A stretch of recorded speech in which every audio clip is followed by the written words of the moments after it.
TMC की सांसद महुआ मोइत्रा के खिलाफ एथिक्स कमेटी की रिपोर्ट के बाद उन्हें लोकसभा से निष्कासित कर दिया गया है। कैश फॉर क्वेरी मामले में घिरे टीएमसी सांसद महुआ मोइत्रा की संसद सदस्यता खत्म हो गई है। कमेटी के रिपोर्ट के उनके निष्कासन के प्रस्ताव भी पेश हुआ।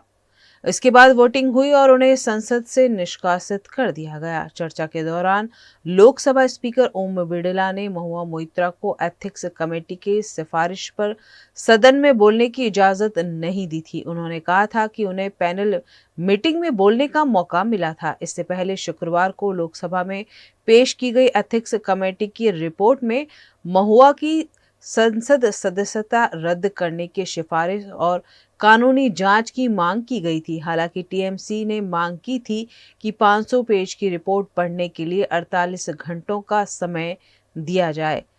सदन की कार्यवाही सुबह 11 बजे शुरू हुई। 4 मिनट बाद ही 12 बजे तक के लिए स्थगित हो गई। 12 बजे एथिक्स कमेटी चेयरमैन विजय सोनकर ने रिपोर्ट पेश की। लोकसभा में इस पर सदन में 3 बार हंगामा हुआ। 2 बार कार्यवाही स्थगित हुई।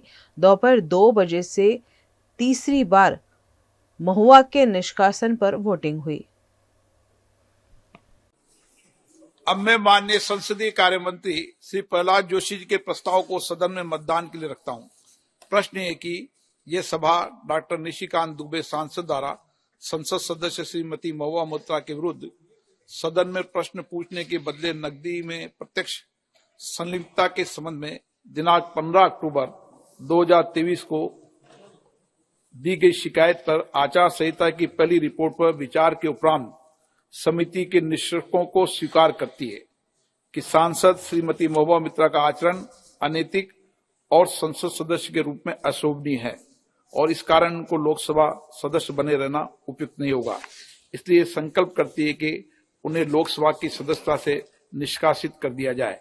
जो सदस्य इस प्रस्ताव के पक्ष में हाँ कहें, जो विरोध में ना कहें, मेरे विचार में निर्णय हाँ वालों के पक्ष हुआ। हाँ वालों के पक्ष में प्रस्ताव स्वीकृत हुआ।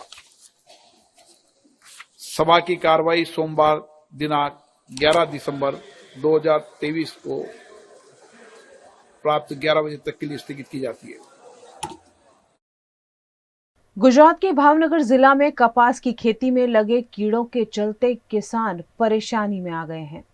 गुजरात में एक तरफ बिन मौसम बारिश के चलते किसान पहले से ही परेशान थे और अब भावनगर जिला में कपास की खेती में कीड़ों के उपद्रव के चलते किसानों की रातों की नींद और दिन का चैन बर्बाद हो गई है।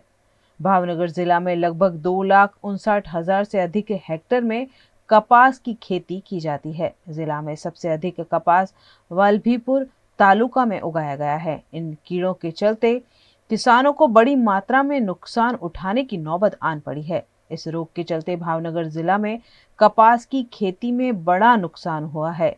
इन कीटों पर महंगे कीटनाशक का छिड़काव भी किया जा चुका है, लेकिन कीटों से छुटकारा नहीं मिल रहा है, जिसके चलते किसान कृषि विभाग से तत्कालिक मदद की मांग कर रहे हैं। प्राथमिक तबक्के જે રજૂઆત હતી ખેડૂતની કે અમને કપાસમાં એક ઉપદ્રવ જીવાતો જોવા મળેલ છે, તે પ્રાથમિક તબક્કે અમારા સંબંધિત ગામના ગ્રામસેવકશ્રીને અમે ફિલ્ડ પરિસ્થિતિ જોવા માટે મોકલેલા। પ્રાથમિક તબક્કે રેડ કોટન બગ જીવાત જોવા મળેલ છે। આ તબક્કે અમે ખાસ કૃષિ તજજ્ઞની સલાહ લઈને ખેડૂતને તાંત્રિક માર્ગદર્શન માટે અમે એડવાઇઝરી પણ આપેલ છે। હાલમાં આ ઉપદ્રવ બીજા કોઈ અન્ય વિસ્તારોમાં છે કે નહીં એ ચકાસી લઈશું। અને આમ છતાં હાલની તબક્કે કપાસની વીણી જે કહેવાય કે લગભગ 2 થી 3 વીણી પૂર્ણ થઈ ગયેલી છે। તબક્કાની કપાસની અંતિમ તબક્કા પર હોય હાલ બીજો મોટો ઉપદ્રવના પ્રાથમિક અંદાજો અહેવાલ મળેલ નથી। वडोदरा वकील मंडल चुनाव के आखिरी दिन हसमुख भट्ट के नामांकन दर्ज कराने से चुनाव दिलचस्प हो गया है।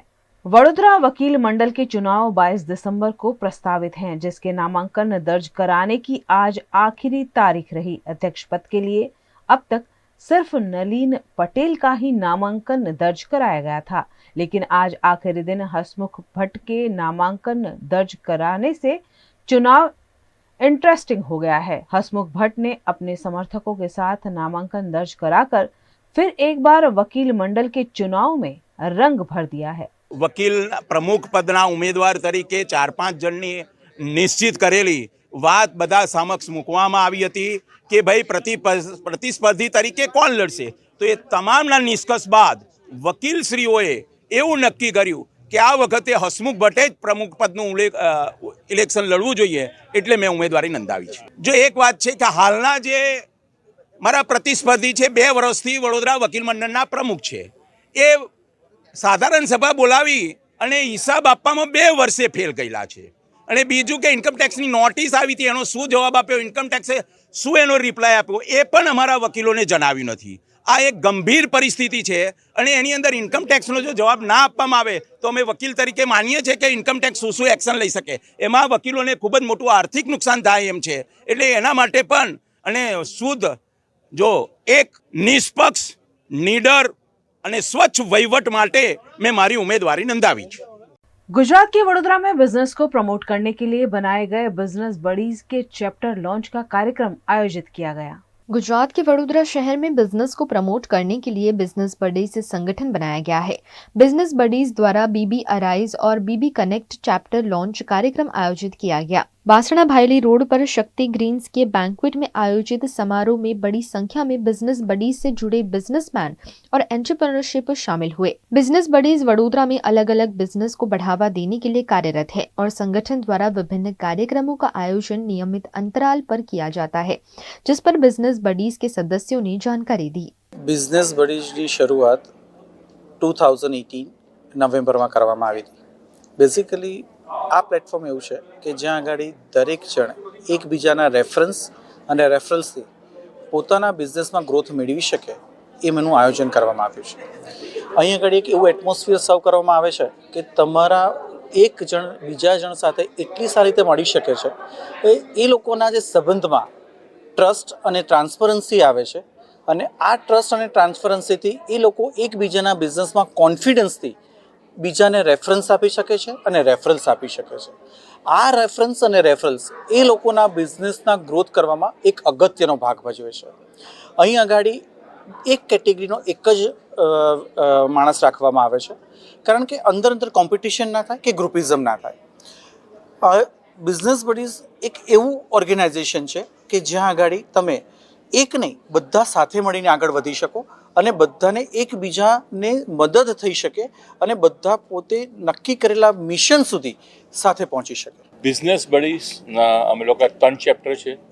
આજે 2 ચેપ્ટર લોન્ચ કરી રહ્યા છે અને બિઝનેસ બડી મહિનામાં 2 વખત મળીએ છીએ. First and third Wednesday of the month first chapter છે અને first and third Thursday of the month second chapter છે. બધા ચેપ્ટર્સમાં અમે લોકો ટ્રાય કરીએ કે એકબીજાને મેક્સિમમ બિઝનેસ મળે, એકબીજાને મેક્સિમમ હેલ્પ કરી શકીએ અને એક બડી બીજા બડીને કનેક્શન આપીને સપોર્ટ આપીને બિઝનેસમાં વધારો કરી શકીએ. That is our aim and motto of business buddies. Business Buddies is the one and only Vadodara's own and oldest networking platform. Business બડીઝના થ્રુ ઘણી બધી કેટેગરીઝ અમારી એકબીજાને બિઝનેસ આપી શકે છે. અમારા હમણાં 3 ચેપ્ટર્સ ટોટલ થઈ ગયા છે and soon we are going to launch more chapters. જો તમને તમારી કેટેગરી નો બિઝનેસમાં ગ્રોથ જોઈતી હોય તો તમે બિઝનેસ બડીઝ જોઈન કરી શકો છો અને રજિસ્ટ્રેશન કરાવી શકો છો for the upcoming new chapters. Business Buddies not only generate business through among the buddies but એક રેફરલ જનરેશનથી બી તમારા ફેમિલી ફ્રેન્ડ્સ થ્રુ બી અમને તમે એકબીજાને અમે બિઝનેસ આપી શકીએ છીએ. આવી રીતે અમે લોકોએ મોર દેન 37 કરોડનું બિઝનેસ કરી ચૂક્યા છે વિધિન અ શોર્ટ સ્પેન અને અમે આગળ બી આને એક મોમેન્ટમ જાળવી રાખીશું. So if you want to grow in your business join business buddies at the earliest. Business buddies संगठन में वडोदरा की प्रसिद्ध पारुल यूनिवर्सिटी की vice president doctor Parul Patel भी शामिल हुई, जिनका बिजनेस बडीज के सदस्यों द्वारा स्वागत भी किया गया. गौरतलब है कि पारुल यूनिवर्सिटी भी बिजनेस बडीज से जुड़ी हुई है. गुजरात के बनासकांठा के दांता तालुका में सुखदेव सिंह गोगामेडी की हत्या के चलते आवेदन पत्र दिया गया. श्री राष्ट्रीय राजपूत करनी सेना के अध्यक्ष सुखदेव सिंह गोगामेडी की राजस्थान के जयपुर में गोली मारकर हत्या कर दी गई थी, जिसके चलते देश के कई शहरों और जिलों में विरोध प्रदर्शन किया जा रहा है. आज गुजरात के बनासकांठा के दांता तालुका में इस हत्याकांड के चलते राजपूत समाज के साथ सर्व समाज के लोगों ने मिलकर रैली निकाली और आरोपियों को हिरासत में लेकर कड़ी सजा दिए जाने की मांग के साथ आवेदन पत्र दिया गया। इस मौके पर दांता तालुका के करनी सेना प्रमुख सुमेर सिंह बारड़ और सर्व समाज के अग्रणी बड़ी संख्या में उपस्थित रहे। सेना के जो सदस्य की जो हत्या हुई है, जो बहुत ही दुखद घटना है और ये घटना होनी नहीं चाहिए, हुई है तो फिर इसके लिए सरकार को हमने सबने समझ समाज ने मिलके आवेदन पत्र दिया है कि जो भी इनसे गुनहगार हैं उनको कड़ी से कड़ी सजा मिलनी चाहिए और हमारी सरकार से यही मांगनी है कि ऐसी घटना वापस घटे नहीं और जो ये घटना घट चुकी है, जो ये आरोपी हैं जो अभी शायद पुलिस के हिरासत में आए नहीं हैं, उनको जल्दी से जल्दी पुलिस राजस्थान पुलिस पकड़े और उनको कड़ी से कड़ी सजा मिले। यही हमारा समाज, समझ समाज यही मांगनी कर रहा है।